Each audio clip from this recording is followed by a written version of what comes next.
தொல்லுயிர் படிவங்களின் வயது எவ்வாறு கணக்கிடப்படுகிறது? தொல்லியலாளர்கள் தொல்லுயிர் படிவங்களின் வயதைக் கண்டறிவதன் மூலம் நாம் கடந்த காலத்தைப் பற்றி அறிந்து கொள்ள முடிகிறது. கதிரியக்க தனிமங்கள் பற்றிய ஆய்வில் ஏற்பட்டுள்ள முன்னேற்றங்கள் காரணமாகவே இது சாத்தியமாகியுள்ளது. இத்தொழில்நுட்பத்தை பயன்படுத்தி தொல்லுயிர் படிவங்களின் வயது தீர்மானிக்கப்படுகிறது. கார்பன் ஐசோடோப்பை பயன்படுத்தி தொல்லுயிர் படிவங்களின் வயதைக் கண்டறியலாம்.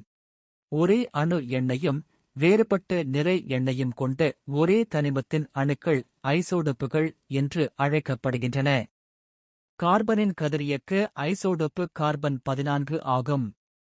இதன் அரை ஆயுட்காலம் 5730 ஆண்டுகள் ஆகும்.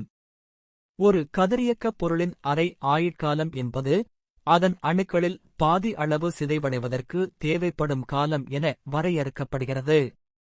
வளிமண்டலத்தில் உள்ள ஹைட்ரஜனின் மீது பிரபஞ்ச கதிர்கள் வினைபுரிவதன் காரணமாக கார்பனின் இந்த கதிரியக்க ஐசோடோப்பு வளிமண்டலத்தில் தொடர்ந்து உருவாகிக் கொண்டே இருக்கிறது. இந்த கார்பன் 14 ஐசோடோப்பானது இயற்கையான கார்பனான கார்பன் 12 உடன் சேர்ந்து தாவரங்களாலும் விலங்குகளாலும் தொடர்ந்து உறிஞ்சப்படுகிறது. வாழும் உயிரினங்களில் இதன் விகிதம் மாறிலியாக இருக்கும். ஒரு தாவரமோ அல்லது விலங்கோ இறக்கும்போது இந்த கார்பன் 14 மீண்டும் ஈடு செய்யப்படாமல் தொடர்ந்து சிதைவடைந்து கொண்டே இருக்கும். எனவே தொல்லுயிர் படிவத்தில் உள்ள இதன் விகிதத்தை கண்டறிவதன் மூலம் அதன் வயது தீர்மானிக்கப்படுகிறது. இம்முறை கார்பன் வயது கணிப்பு என்று அழைக்கப்படுகிறது.